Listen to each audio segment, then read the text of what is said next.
Hello student, must welcome in super scientific academy. My self Madhav Krishna. आज हम बात करेंगे इवापोरेशन एंड वेपर प्रेशर के बारे में। क्या है इवापोरेशन और वेपर प्रेशर क्या है? ये जो फिनोमेना है डेली लाइफ में बहुत ही कॉमन फिनोमेना है जो हम लोग देखते हैं। इस तरह की बहुत सारे प्रोसेस हम लोग के आसपास होते हैं जिनसे हम लोग बहुत अच्छी तरह से फेमिलियर होते हैं। आप 3 वेसल लेंगे और इन तीनों में यदि आप 3 कंपाउंड यूज करेंगे, पहला जो है वाटर, सेकेंड ईथर और थर्ड जो है एल्कोहल। इन तीनों को अलग अलग वेसल में आप अगर यूज करते हैं तो क्या होगा? तो यदि आप अलग अलग वेसल में इनको रखते हैं तो आप देखेंगे कुछ समय बाद, कुछ घंटे बाद इनका अमाउंट जो है कम हो जाएगा। एक वेसल में आपने वाटर रखा हुआ है, दूसरे वेसल में जो है ईथर और तीसरे वेसल में जो है एल्कोहल। इन तीनों को अलग अलग वेसल में रखेंगे और ये अनकवर्ड है, तब क्या होगा? तो आप देखेंगे कि अगर बाल्टी में ऐसे पानी आप रख देते हैं, भर करके वाटर भरा हुआ है, तो कुछ समय बाद, कुछ घंटे बाद वाटर का अमाउंट कम हो जाता है। ऐसे ही अगर ईथर रख दिए, बहुत तेजी से ही इसकी अमाउंट घटती है, बहुत तेजी से इसका अमाउंट जो है कम हो जाता है। एल्कोहल के केस में भी यही होता है। क्वेश्चन ये है कि आखिर इनको आप जब भी वेजल, ओपन वेजल में रख रहे हैं, अनकवर्ड वेजल में रख रहे हैं, कोई भी कंटेनर है जो अनकवर्ड है जिसको आप ढके नहीं है, तो इनका वॉल्यूम कम क्यों हो रहा है? तो इसका जो आंसर आपको मिलेगा ये है इवापोरेशन। क्योंकि जिस भी वेजल में आपने इस ओपन वेजल में इनको आप रखे हुए हैं, तो कुछ समय बाद इसके जो मॉलिक्यूल है ये लगातार लिक्विड स्टेट में है, लिक्विड स्टेट में, और ये लगातार जो है वेपर प्रेशर के फॉर्म में, आप ऐसे बोल सकते हैं कि लगातार ये वेपर के फॉर्म में और गैसेस स्टेट में बाहर होते हैं। इस सरफेस को छोड़ करके ये इन्वायरमेंट में चले जाते हैं। तो conversion of liquid into gas, जो ये लिक्विड का गैस में कन्वर्जन, इसी को क्या बोलेंगे आप? इवापोरेशन। यही है evaporation, conversion of liquid into gas. या इसी को आप बोल सकते हैं कि the escaping tendency of liquid molecule into gases molecule eight given temperature. किसी भी गिवन टेम्परेचर में जो लिक्विड मॉलिक्यूल गैसेस मॉलिक्यूल के फॉर्म में बदल रहा है, इसी प्रोसेस को आप इवापोरेशन बोलते हैं, एस्केपिंग टेंडेंसी। तो इवापोरेशन का डिफिनेशन बहुत ही कॉमन है, आप स्टार्टिंग से ही पढ़ते आ रहे हैं। The escaping tendency of water molecule or liquid molecule into gaseous state at a given temperature is called as evaporation. So this is definition of evaporation. The escaping tendency of liquid into gaseous molecules at a given temperature is called as evaporation. Is called as evaporation. Is called as evaporation. इस पूरे process को आप evaporation बोलते हैं। तो question ये है कि आखिर ये जो इवापोरेशन का प्रोसेस है, लिक्विड का गैसेस स्टेट में चेंज होने का प्रोसेस है, किनके ऊपर डिपेंड करता है? Which factor affect the evaporation? Evaporation को अफेक्ट करने वाले फैक्टर कौन कौन से हैं? तो आप देखेंगे कि इसमें मेन रूप से 3 फैक्टर हैं जो इवापोरेशन को अफेक्ट करते हैं। इसमें सबसे जो फर्स्ट फैक्टर की हम बात करेंगे ये है नेचर ऑफ लिक्विड। जो भी लिक्विड आप यूज करें उसका नेचर क्या है? नेचर का मतलब यहाँ पे इंटरमॉलिक्यूलर फोर्स है। कोई भी अगर सपोज दैट आप इसमें वाटर यूज कर रहे हैं, वाटर के मॉलिक्यूल्स के बीच में जो फोर्स, अट्रैक्शन फोर्स वर्क कर रहा है, उसको आप कहेंगे इंटरमॉलिक्यूलर फोर्स। तो जो भी इनके 2 पार्टिकल्स के बीच में इंटरमॉलिक्यूलर फोर्स है, वाटर के केस में ज्यादा होता है। इसलिए वाटर जो है इवापोरेशन, उसका इवापोरेशन का रेट स्लो होता है। ये बहुत स्लोली इवापोरेट होता है, गैसेस स्टेट में चेंज होता है, क्योंकि जब इनके बीच में अट्रैक्शन फोर्स ज्यादा है तब ये कम पार्टिकल्स गैसेस स्टेट में बदल पाएंगे। लेकिन यही अगर बात करें, आप देखते भी हैं पेट्रोल अगर ऐसे रख देते हैं या ईथर आप पंप पे रखते हैं, बहुत तेजी से इवापोरेट होता है, क्योंकि इनके मॉलिक्यूल्स के बीच में, ईथर के मॉलिक्यूल्स के बीच में या पेट्रोल के केस की अगर हम बात करें, इंटरमॉलिक्यूलर फोर्स बहुत कम होता है, इसलिए ये बहुत फास्टली इवापोरेट होते हैं, इवापोरेशन का रेट बहुत अधिक होता है। तो कंक्लूजन क्या निकला? ये क्वेश्चन बार बार इस तरह का जनरली क्वेश्चन ऐसे पूछा जाता है कि why ether is evaporate very fastly while water is evaporate slowly. Ether का इवापोरेशन का रेट बहुत फास्ट होता है और वाटर की इवापोरेशन का रेट बहुत स्लो है, ऐसा क्यों? तो आप देखेंगे कि ईथर के केस में इंटरमॉलिक्यूलर फोर्स यानी कि उसके मॉलिक्यूल्स के बीच में जो अट्रैक्शन फोर्स है ये कम है और इसीलिए बहुत तेजी से इसके मॉलिक्यूल्स इवापोरेट होते हैं, जबकि वाटर के केस में इंटरमॉलिक्यूलर फोर्स ग्रेटर है और इसलिए इसके बहुत कम मॉलिक्यूल्स इवापोरेट होते हैं, यानी कि इवापोरेशन स्लोली होता है, इवापोरेशन का रेट जो है वो स्लो होता है। तो इसमें हम ये बोल सकते हैं कि हायर intermolecular forces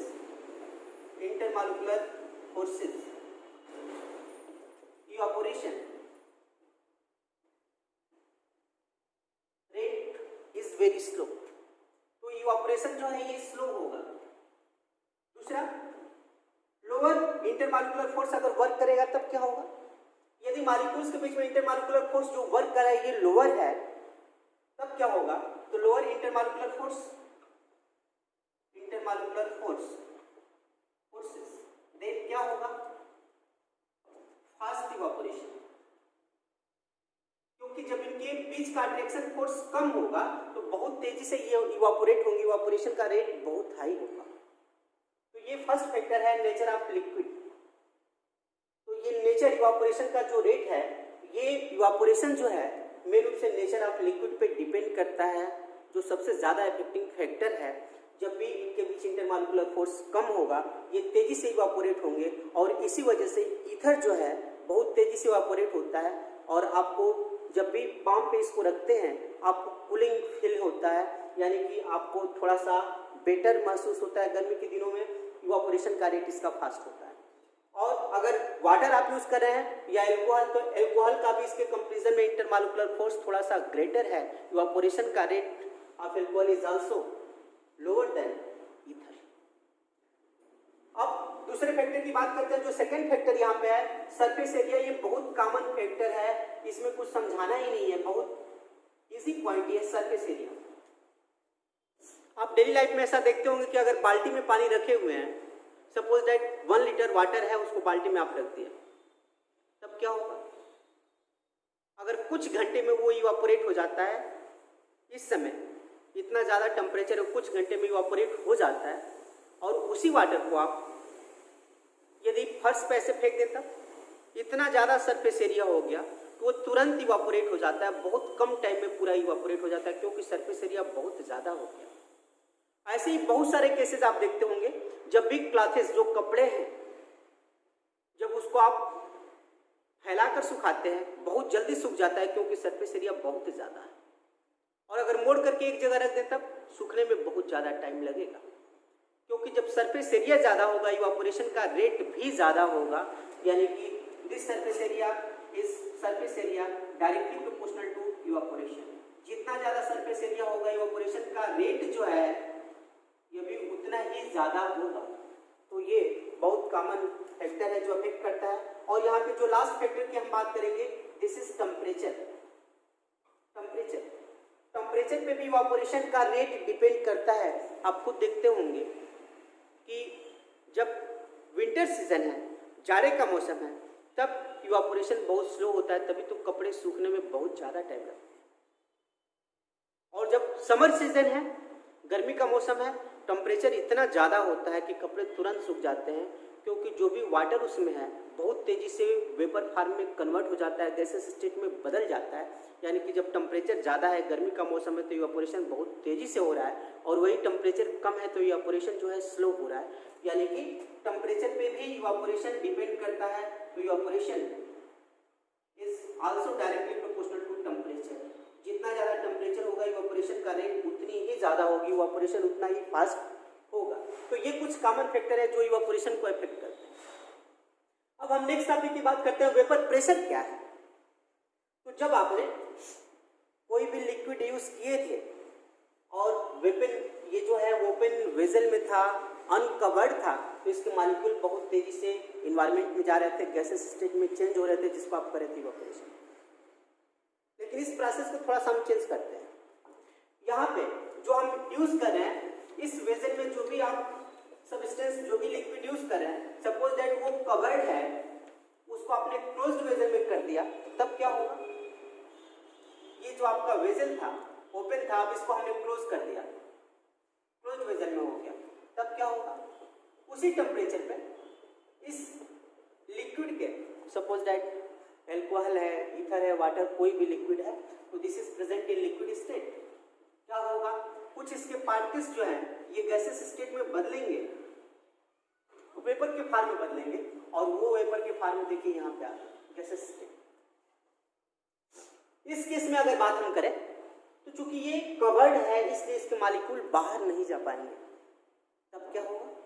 जब ओपन था तब तो आसानी से बाहर जा रहे थे, जिसको आप करे थे इवेपोरेशन हो रहा है, लेकिन अब इसके मॉलिक्यूल्स बाहर नहीं जा पा रहे हैं, तो इसके ऊपर एक प्रेशर अप्लाई करेंगे, और ये बहुत ही कॉमन प्रोसेस है खाना बनाने में। इस तरह के प्रोसेस आप देखते भी हैं, अगर प्रेशर कुकर में भी आप देखते हैं, बंद होता है, लगातार इसके पार्टिकल्स बाहर नहीं जाते। जब प्रेशर ज़्यादा होता है तो वो प्रेशर जो है सीटी जो उसमें लगा होता है उसको हटा देता है और तेजी से गैस जो है बाहर निकलती है।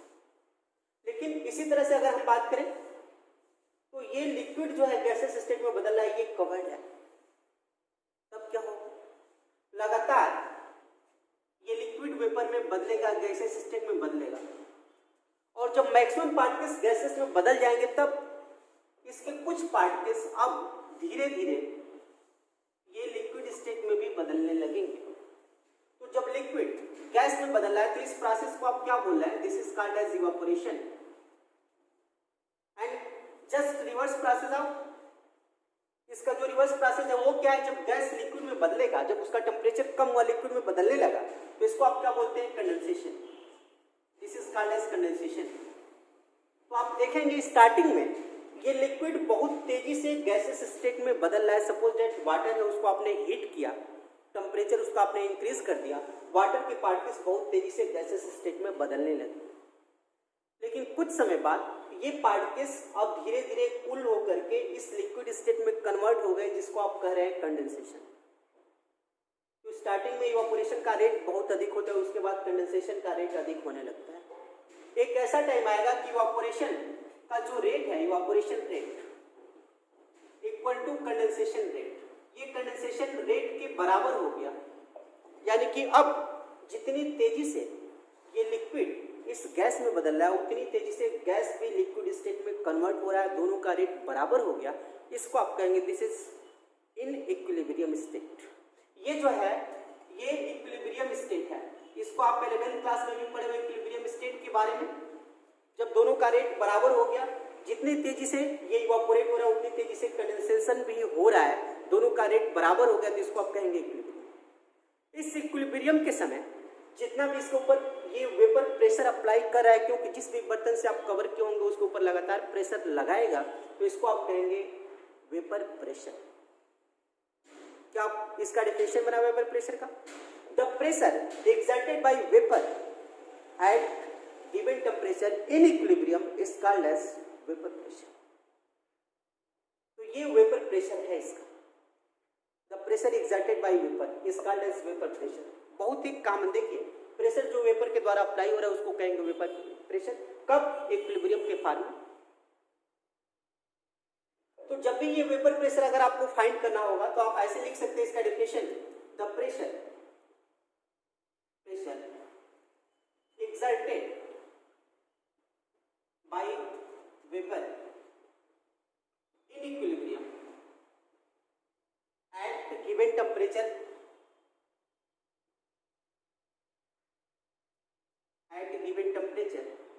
is called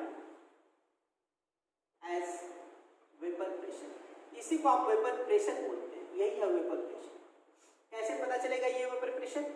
तो देखिए जब भी वेपर प्रेशर हमको फाइंड करना होगा, यहाँ पे इसको इवैक्यूएटेड वेसल में आप यूज करें। ये इवैक्यूएटेड वेसल में अगर आप ले रहे हैं, इसको आपने क्या किया, मैनोमीटर से कनेक्ट कर दिया। यहाँ पे मैनोमीटर है, इस मैनोमीटर से आपने इसको कनेक्ट किया हुआ है। आप जानते हैं मैनोमीटर में मरकरी यूज होता है जिसका लेवल डाउन होता है, इस लेवल से हम वेपर प्रेशर फाइंड करते हैं, यानी कि इस मैनोमीटर के हेल्प से आप वेपर प्रेशर फाइंड कर सकते हैं। तो ये जो मैनोमीटर लगा हुआ है, क्योंकि आप जानते हैं कि वेपर को मेजर करने के लिए मैनोमीटर या इसको बैरोमेट्रिक मेथड भी कहा जा सकता है।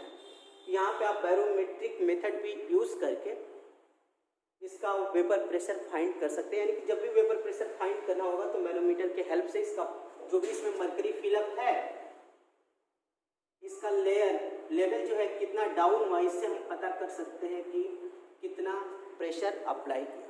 तो जो भी वेपर के द्वारा प्रेशर अप्लाई हो उसको आप कहेंगे वेपर प्रेशर। ये वेपर प्रेशर है। अब क्वेश्चन आता है कि वेपर प्रेशर को कौन कौन से फैक्टर अफेक्ट करते हैं। तो अभी आपने इवापोरेशन में देखा कि कौन कौन से फैक्टर अफेक्ट करते हैं। उसमें फर्स्ट पॉइंट आपने क्या पढ़ा हुआ है, नेचर ऑफ लिक्विड। जो भी लिक्विड है उसका नेचर सबसे पहला फैक्टर है जो इसको इफेक्ट करता है। यहाँ पर भी वही है। अभी आपको बताया गया कि अगर सपोज दैट ये वाटर आप यूज करें या अल्कोहल यूज करें या ईथर यूज करें, तो इसके पार्टिकल्स के बीच में ये अगर इंटरमॉलिक्यूलर फोर्स अगर ग्रेटर है, इन दो पार्टिकल्स के बीच में जो अट्रैक्शन फोर्स वर्क कर रहा है ये ग्रेटर है, तो ये बहुत स्लो इवापोरेट होगा। और जब इवापोरेशन का रेट स्लो होगा तो हम ये कह सकते हैं कि इसके द्वारा जब वेपर कम बनेंगे, वेपर प्रेशर कम अप्लाई होगा। और जब वेपर अगर कोई भी इंटरमॉलिक्यूलर फोर्स इसमें कम है, बहुत तेजी से इवापोरेट होंगे, वेपर के फॉर्म में ज़्यादा बनेंगे, और इसलिए जब वेपर ज़्यादा बनेंगे तो इसके ऊपर प्रेशर भी ज़्यादा अप्लाई करेंगे, जिसको आप कहेंगे कि ये वेपर प्रेशर ग्रेटर होगा। तो इस तरीके से ये वेपर प्रेशर हम फाइंड करते हैं, नेचर ऑफ लिक्विड पे डिपेंड करता है। अगर इंटरमॉलिक्यूलर फोर्स ग्रेटर है तो इवापोरेशन रेट जो है स्लो होगा, इसलिए वेपर प्रेशर स्लो होगा, वेपर प्रेशर का वैल्यू लो होगा। और इसके बीच में अगर इंटरमॉलिक्यूलर फोर्स का वैल्यू लोअर है तो इवापोरेशन रेट हाई होगा, और देन जब इवापोरेशन का रेट हाई होगा, ज़्यादा इवापोरेट होंगे तो इसके ऊपर ज़्यादा प्रेशर लगाएंगे जिससे वो कवर्ड है, इसलिए वेपर प्रेशर का वैल्यू हाई होने वाला है। तो इस तरीके से फर्स्ट फैक्टर था जो इसको इफेक्ट किया। जो सेकेंड फैक्टर है, सेकेंड फैक्टर टेम्परेचर, क्योंकि सरफेस एरिया भी है लेकिन यहाँ पे सरफेस एरिया में कोई चेंज नहीं हो रहा है, इसलिए सरफेस एरिया का कोई इफेक्ट यहाँ पे नहीं पड़ने वाला है। जो नेक्स्ट फैक्टर है टेम्परेचर, तो टेम्परेचर का भी बहुत इफेक्ट होता है। आपने अभी देखा वाटर, सपोज दैट वाटर है या कोई भी खाना बना रहे हैं आप, दाल बना रहे हैं, सब्जी बना रहे हैं, जो वेपर प्रेशर में बना रहे हैं, प्रेशर कुकर का जो यूज करें उसमें वेपर प्रेशर ही यूज हो रहा है। जब टेम्परेचर कम है, जब उसकी काइनेटिक एनर्जी कम है तो वाटर के कम मॉलिक्यूल्स वेपर में बदल रहे हैं, कम प्रेशर लग रहा है, इसलिए सिटी नहीं बच रही है। और जब वही वेपर ज़्यादा बनने लगे तो उसके ऊपर ज़्यादा प्रेशर आने लगा, इसलिए वो जो सिटी है तेज़ी से हवा निकलने लगा, वेपर जो है ज़्यादा तेज़ी से बाहर निकलने लगा, जिसकी वजह से आपको आवाज़ सुनाई दे रही है। यानी कि जब इसमें टेम्परेचर ज़्यादा हो गया, उनकी एनर्जी बढ़ गई, तो तेज़ी से ये मॉलिक्यूल्स छोड़ करके सरफेस को बाहर जाने लगे, इसलिए वेपर प्रेशर ज़्यादा हो गया। तो इस तरीके से टेम्परेचर का बहुत ज़्यादा इफेक्ट है। अभी आपने देखा कि जब टेम्परेचर हाई होगा तो इवेपोरेशन का रेट भी ज़्यादा होता है। इसी टेम्परेचर के इफेक्ट को एक्सप्लेन करने के लिए एक यहाँ पे यूज होता है क्लैसियस-क्लैपेरॉन इक्वेशन। तो इसको यूज करने के लिए क्लैसियस-क्लैपेरॉन इक्वेशन, इसका यूज किया जाता है। बहुत इंपॉर्टेंट इक्वेशन है जो कि कंपटीशन में बार बार पूछा गया। क्लैसियस-क्लैपेरॉन इक्वेशन या टेम्परेचर के इफेक्ट को किस इक्वेशन से आप एक्सप्रेस करते हैं, this is called as Clausius Clapeyron equation. क्या है ये? Natural log. Suppose that two temperature आप यूज कर रहे हैं, जो पहला टेम्परेचर है T1, इस पर वेपर प्रेशर कितना है P1, सेकेंड टेम्परेचर T2 पे वेपर प्रेशर कितना है P2। तब टेम्परेचर का क्या इफेक्ट होगा ये हमको पता करना है। जब टेम्परेचर T1 था उस समय वेपर प्रेशर को आप कैसे एक्सप्रेस करेंगे P1। जब टेम्परेचर T2 हो गया तो what is vapour pressure, then it's become P2, then what is the effect of temperature. तो इसको एक्सप्रेस करने के लिए natural log P2 upon P1 equal to delta H vaporisation, vaporisation की जो एंथैल्पी है, upon R in bracket 1 upon T1 minus 1 upon T2। इस फार्मूले का आप यूज करते हैं। ये Clausius Clapeyron equation, this is natural log. converts into log base 10 then it is multiplied by 2.303. जब भी आप नेचुरल लॉग को log base 10 में कन्वर्ट करेंगे 2.303 का मल्टीप्लाई होगा और इसलिए जब यहाँ आप लिखेंगे 2.303 log P2 upon P1 equal to delta H vaporisation upon R 1 upon T1 minus 1 upon T2। इन दोनों को सॉल्व करेंगे तो आप ऐसे भी बोल सकते हैं T1 T2 और यहाँ पे क्या आ गया T2 माइनस T। तो इस इक्वेशन को आप ऐसे भी लिख सकते हैं। और जब 2.303 को इस साइड में करेंगे तब क्या होगा log P2 upon P1 equal to delta H vaporisation upon 2.303 R in bracket T2 minus T1 upon T1। तो अब हम बात करते हैं vapour pressure of solution and Raoult's law for non volatile solute. यदि सॉल्यूशन का वेपर प्रेशर फाइंड करना होगा तब हम क्या करेंगे। तो आप जानते हैं कि सॉल्यूशन के केस में एक तो लिक्विड हम यूज कर रहे हैं उसमें दूसरा कंपाउंड कोई मिक्स करेंगे। तो जब भी कंपाउंड मिक्स करेंगे इस लिक्विड में जो कि सॉल्वेंट है और यही लिक्विड जब गैस में बदल रहा था तो इसके प्रेशर को आप वेपर प्रेशर बोले थे और इस प्रोसेस की इवेपोरेशन आप बोल रहे थे। लिक्विड है सॉल्वेंट के तौर पे और यहाँ पे आप सॉल्यूट यूज कर रहे हैं। ये सॉल्यूट में दो पॉसिबिलिटी हो सकती है। पहली क्या नॉन वोलेटाइल आपने सॉल्यूट ऐड किया, ये जो सॉल्यूट आपने ऐड किया this is non volatile and second possibility क्या हो सकती है दिस इज वोलेटाइल। तो पहले पॉसिबिलिटी की हम बात करें कि अगर नॉन वोलेटाइल सॉल्यूट यूज करेंगे तब वेपर प्रेशर सॉल्यूशन का क्या होगा। यहाँ पे ये जो वेसल लिए हुए इसमें सिर्फ वाटर है तो जब भी इसमें सिर्फ वाटर आप भरे हुए हैं तो क्या होगा जब भी हीट करेंगे टेम्परेचर हाई होगा तो इसके मॉलिक्यूल्स वेपर के फॉर्म में बदलेंगे। ये इसका वेपर है जो लिक्विड स्टेट से गैसेस स्टेट में चेंज हो रहा है। तो यहाँ पे आप देखें ये सिर्फ प्योर वाटर है, प्योर सॉल्वेंट है, दिस इज प्योर सॉल्वेंट। तब जितना भी इसके द्वारा प्रेशर अप्लाई होगा उसको आप कहेंगे कि वेपर प्रेशर है। लेकिन इसमें आप नॉन वोलेटाइल सॉल्यूट मिला दिए। नॉन वोलेटाइल मींस ऐसे कंपाउंड जो वेपर के फॉर्म में नहीं बदल सकते, नॉन वोलेटाइल। तो जब इसमें नॉन वोलेटाइल सॉल्यूट मिला दिए मींस सुक्रोज मिला सकते हैं, ग्लूकोज मिला सकते हैं, यूरिया मिला सकते हैं। इस तरह के जो भी कंपाउंड है ये नॉन वोलेटाइल सॉल्यूट हैं जो वेपर के फॉर्म में नहीं बदल सकते। तो अगर इनको मिलाएंगे तो जब ये सोल्यूशन बना तो आप देखें कुछ पार्टिकल्स जो हैं इसके द्वारा जब यहाँ पे हम बात करेंगे तो अब कुछ ये नॉन वोलेटाइल सॉल्यूट के भी पार्टिकल्स आ गए जो सरफेस एरिया जिसकी वजह से सरफेस एरिया इनका कम हो गया। स्टार्टिंग में क्या था, स्टार्टिंग में सिर्फ यहाँ पे पूरा प्योर सॉल्वेंट थे जिसकी वजह से वेपर ज्यादा बना था, वेपर प्रेशर ज्यादा हाई हो रहा था, वेपर प्रेशर ज्यादा हाई था। लेकिन यहाँ पे जब नॉन वोलेटाइल सॉल्यूट आपने यूज किया जैसे सुक्रोज, ग्लूकोज, यूरिया कोई भी यूज कर सकते हैं, ये सभी नॉन वोलेटाइल सॉल्यूट जो वेपर के फॉर्म में नहीं बदल पाते हैं। तब क्या होगा कुछ पार्टिकल्स इनके द्वारा भी कवर हो गया, कुछ पार्टिकल्स जो हैं ये सरफेस एरिया को कवर कर लिए जिसकी वजह से सरफेस एरिया अब वेपर वाले जो वोलेटाइल कंपाउंड थे उनका कम हो गया। और जितना सरफेस एरिया कम होगा इवापोरेशन का रेट उतना ही कम होगा, वेपर उतने कम बनेंगे, वेपर प्रेशर का वैल्यू कम होगा। तो यहाँ पे जब इसमें नॉन वोलेटाइल सॉल्यूट मिला दिए तो अब वेपर कम बनना है इसलिए वेपर प्रेशर कम है। ये क्यों, अभी आपने देखा कि सरफेस एरिया जितना ज्यादा होगा वेपर उतना ही ज्यादा बनेगा, वेपर प्रेशर उतने ज्यादा होगा। लेकिन जब नॉन वोलेटाइल सॉल्यूट आपने यूज किया तो कुछ सरफेस एरिया उस नॉन वोलेटाइल सॉल्यूट के द्वारा कवर हो गया, इसलिए अब वाटर के कम मॉलिक्यूल्स, ये वाटर के मॉलिक्यूल्स जो उनको सरफेस एरिया कम अवेलेबल है इसलिए कम अमाउंट में ये वेपर के फॉर्म में बदलेंगे। यानी कि जब भी आप नॉन वोलेटाइल सॉल्यूट मिलाते हैं वेपर प्रेशर डिक्रीज हो जाता है। ठीक, तो यहाँ पे जब हम बात करेंगे या इसको हम दूसरे फॉर्म में भी बोल सकते हैं कि जब वाटर ज्यादा होगा, ज्यादा होने का मतलब वाटर का मोल फ्रैक्शन ज्यादा होगा तो वेपर प्रेशर ज्यादा होगा क्योंकि वेपर ज्यादा बनेंगे। यानी कि vapour pressure of pure solvent pressure solvent का है जो सॉल्यूशन में है, तो directly proportional to mole fraction of that component. अगर सॉल्वेंट की हम बात करेंगे, क्योंकि सॉल्वेंट ही वोलेटाइल है, जब इसका अमाउंट ज़्यादा होगा, मोल फ्रैक्शन ज़्यादा होगा, तो वेपर प्रेशर इसका ज़्यादा बनेगा।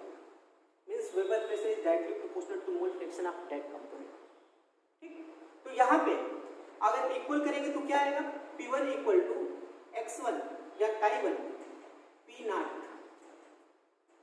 आप जानते हैं कि जब भी डायरेक्टली प्रोपोर्शनल को आप इक्वल करते हैं, कांस्टेंट का मल्टीप्लाई होता है, और यहाँ पे जो कांस्टेंट है उस कंपोनेंट का या सॉल्वेंट का प्योर स्टेट में वेपर प्रेशर ही यहाँ पे सॉल्वेंट का काम कर रहा है।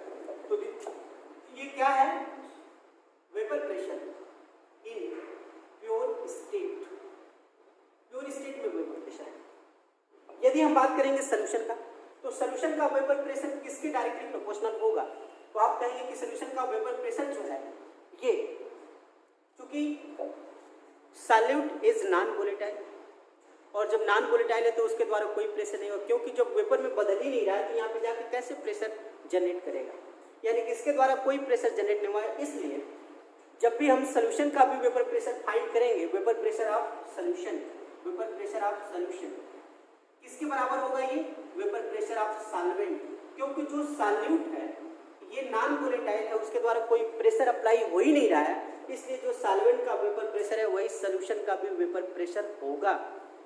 तो क्या आएगा, PS equal to Chi1 P0। देखिए पूरे सॉल्यूशन का वेपर प्रेशर किसके बराबर हो गया, vapour pressure of solvent plus vapour pressure of solute.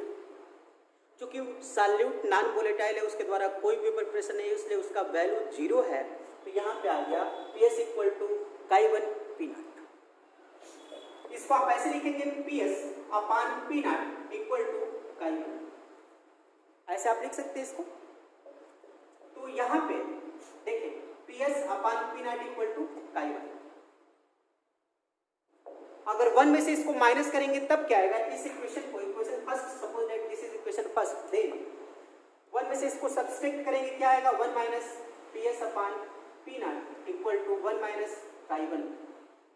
इसको सॉल्व करें, क्या आएगा यहाँ पे, P0 minus PS upon P0 equal to 1 minus Chi1 को क्या बोलेंगे, Chi2, क्योंकि आपको बताया गया Chi1 plus Chi2 equal to 2 होता है, या X1 plus X2 equal to 2।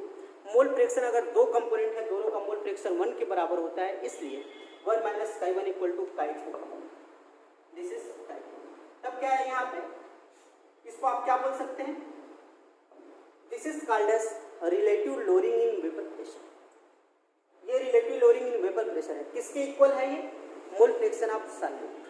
तो दिस इज राउल्ट्स लॉ, इसी को आप राउल्ट्स लॉ बोलेंगे, या इसी को आप लिख सकते हैं P0 minus PS upon P0 equal to Chi2 का वैल्यू क्या होता है, मोल फ्रैक्शन क्या होता है, तो सॉल्यूट का जब मोल फ्रैक्शन फाइंड करना होता है तो आप लिखते हैं कि सॉल्यूट का number of mole upon total means solute plus solvent का नंबर ऑफ मोल, ये इक्वेशन है, this is called as Raoult's law, Raoult's law, इसी को आप राउल्ट्स लॉ बोलते हैं, राउल्ट्स इक्वेशन यही है।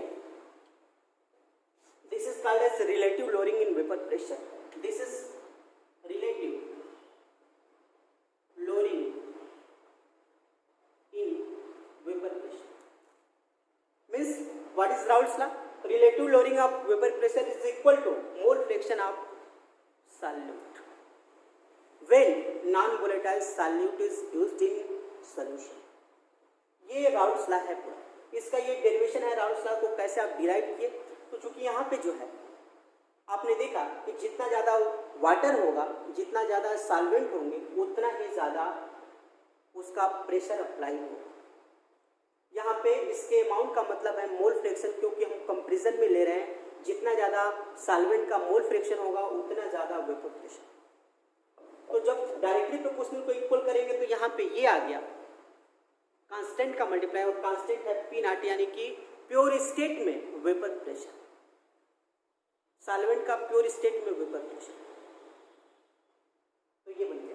आपने देखा अगर सॉल्यूशन का हम वेपर प्रेशर फाइंड करेंगे तब क्या होगा, तो चूंकि नॉन वोलेटाइल सॉल्यूट यूज कर रहे हैं उसकी वजह से कोई वेपर प्रेशर नहीं होगा, क्योंकि नॉन वोलेटाइल का मतलब वेपर में बदल नहीं रहा है और इसलिए कोई वेपर प्रेशर वो जनरेट नहीं करेगा।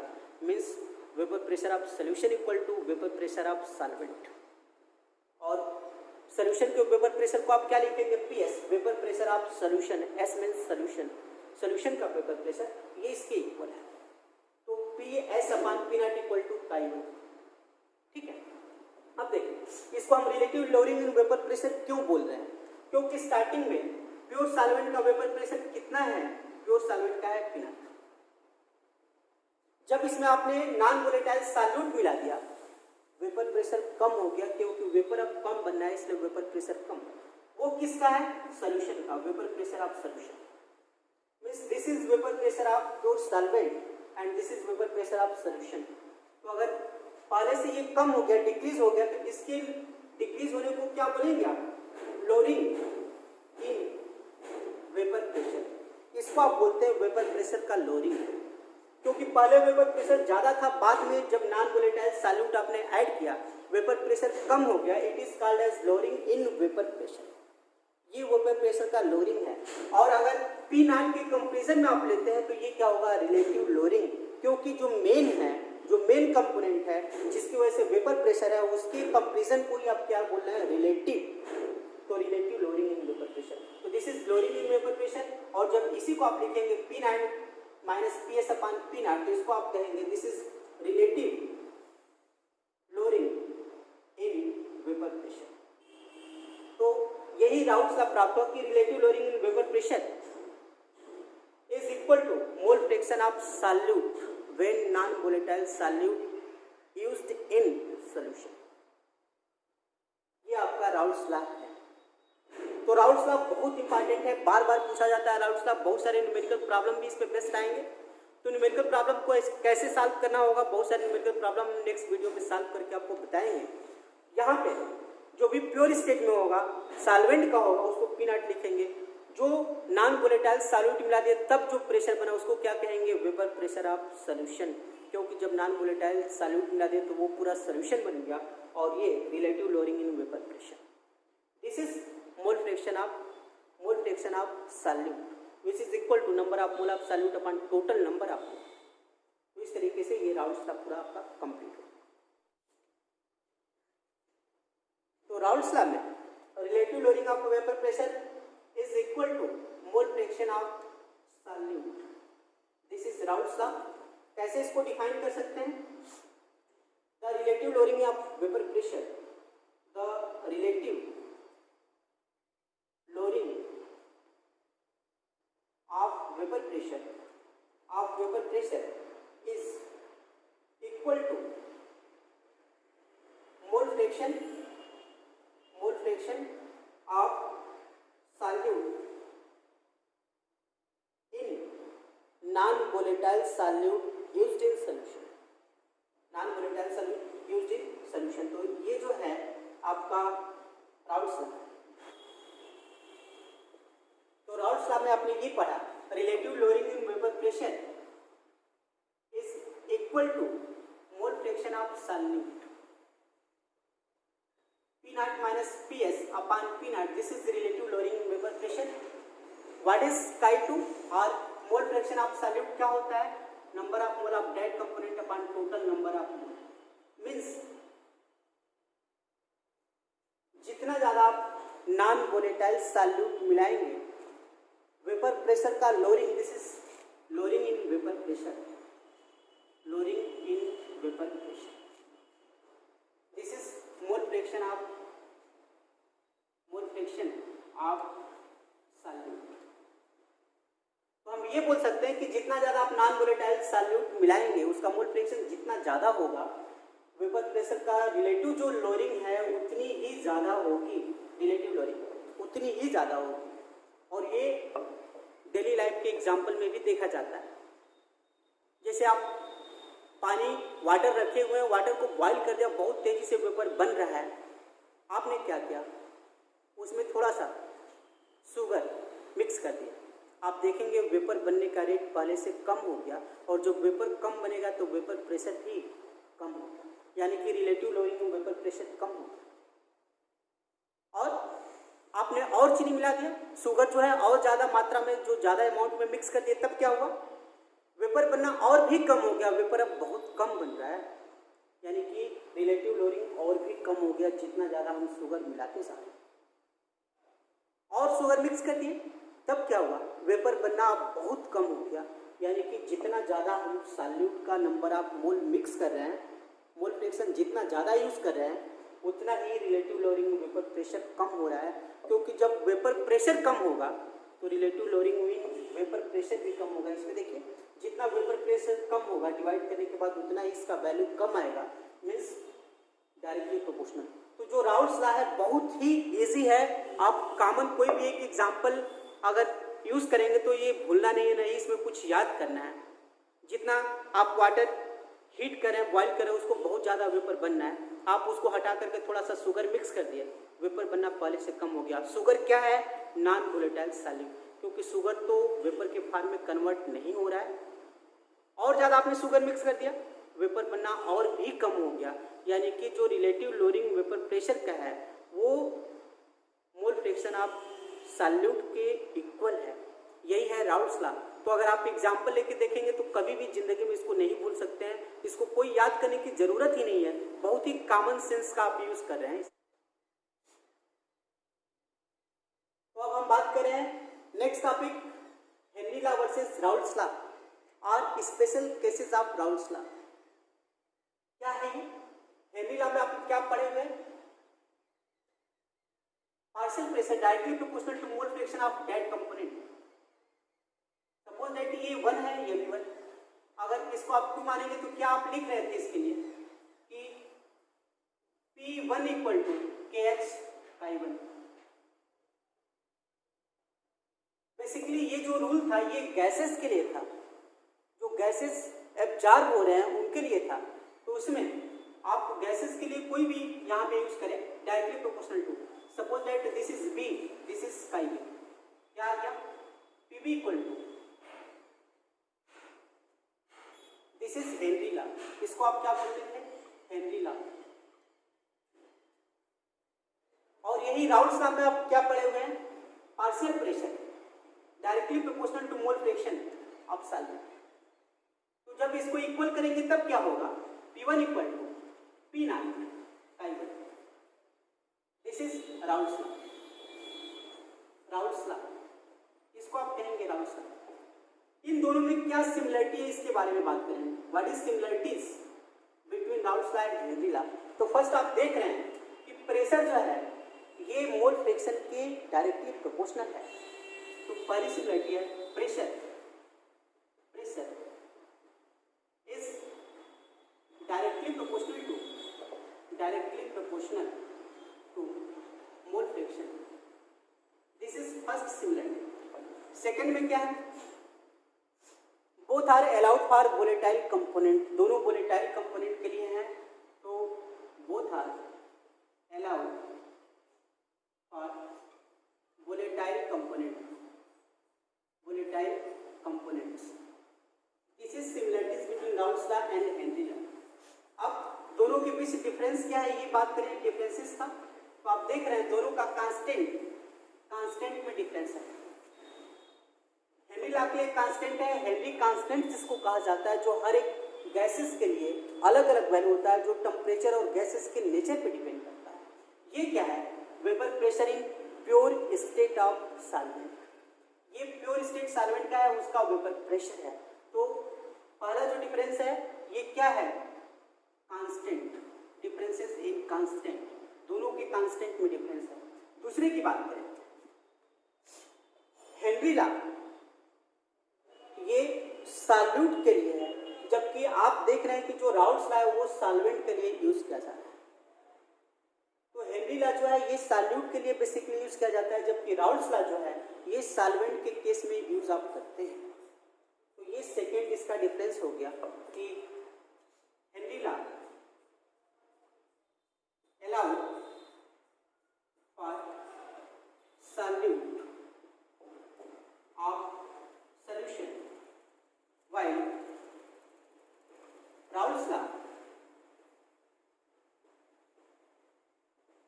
allow for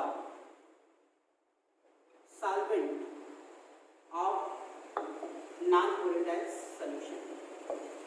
ये दोनों के बीच डिफरेंस और सिमिलरिटीज है।